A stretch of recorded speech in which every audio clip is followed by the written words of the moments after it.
Diaphragm replacement on a Hypro AR D252 GRGI. You will need the following parts and tools: diaphragm kit number 9910, kit 1723, hammer, ratchet, 1/2 inch socket, 6mm Allen socket, small screwdriver, larger flathead screwdriver, air gauge, power impact drill, brake cleaner, Hypro 30 weight non-detergent pump oil, air compressor. To begin, turn the pump on its side with the pump head facing up. Use the 6mm Allen head socket on the power impact drill and loosen the 4 head bolts.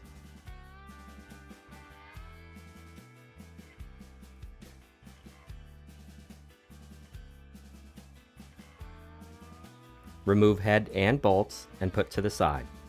You will see the diaphragm with bolt and washer. Put the 1/2 inch socket on the drill and loosen the diaphragm bolt. Remove the bolt, washer, and diaphragm to expose the piston.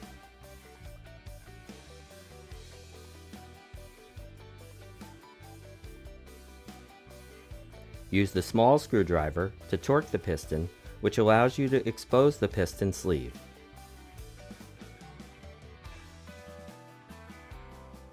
Use the large flathead screwdriver to remove the piston sleeve. Turn the pump on its side to drain the oil. It is best to do this with a drip tray to catch the pump oil.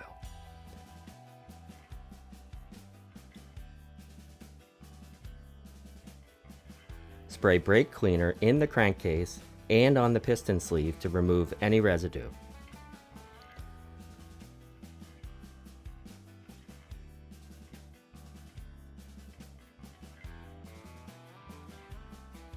Repeat these steps for the opposite side.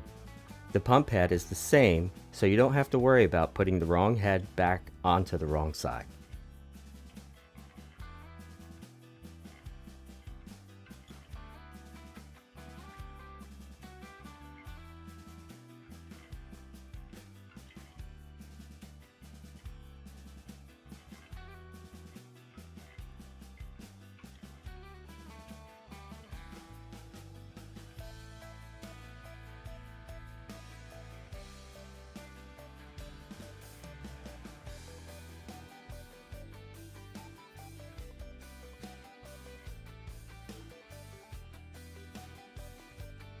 Use the 1/2 inch socket to remove the top red dome of the pump.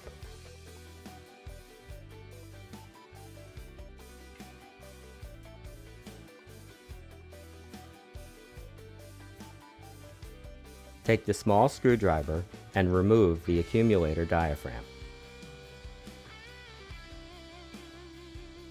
Turn the pump back on its side and reinstall the piston sleeve. You will need to center the piston to get it back on. You can use a small screwdriver and your hand to do this.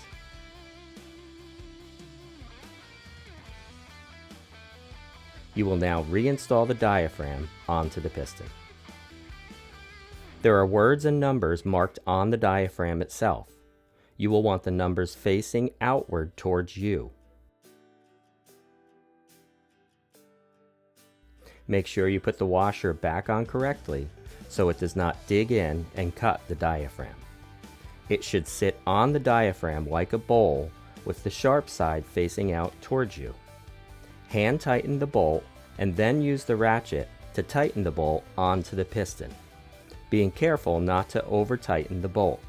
It is very easy to tear the threads out of the piston.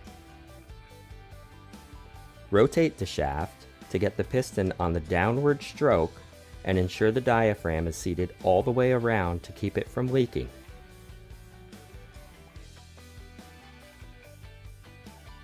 Place the head back on the pump body. Hand tighten the bolts and then use the impact with 6mm Allen head to secure the head back onto the pump body.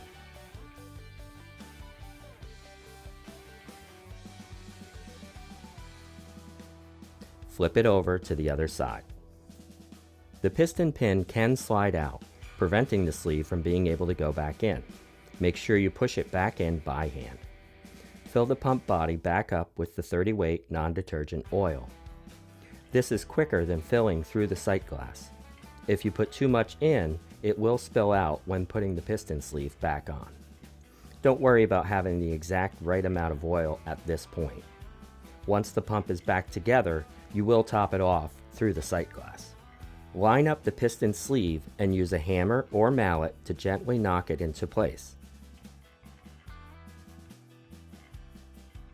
Install the diaphragm with number side facing out, the bolt, and the washer.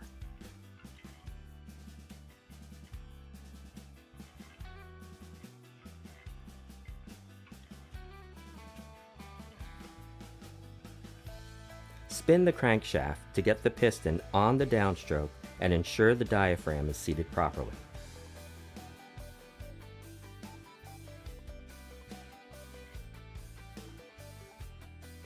The repair kit comes with new O-rings for the check valves. They are not always needed, but if the O-ring is missing, swollen, or torn, you can replace them.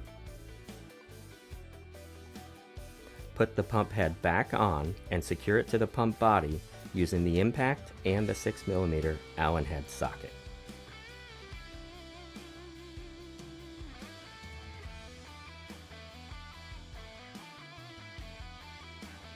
Turn the pump back upright and top off the oil in the sight glass.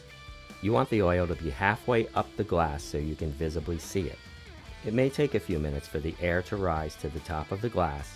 You may need to add a little bit more time.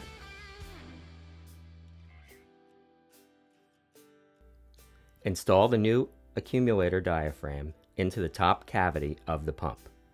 It will sit down like a bowl inside the pump.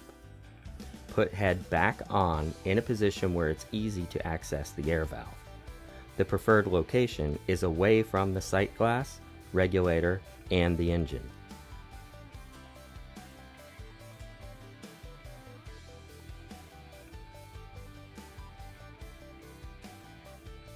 Tighten the bolts using the impact wrench and the 1/2-inch socket.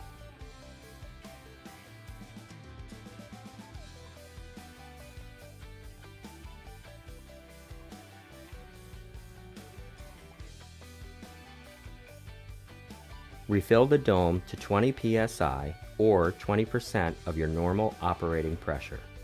Check the psi in the dome using an air gauge. Now that it has been a few minutes, you can check the oil level. In this case, it looks good, so your repair is done.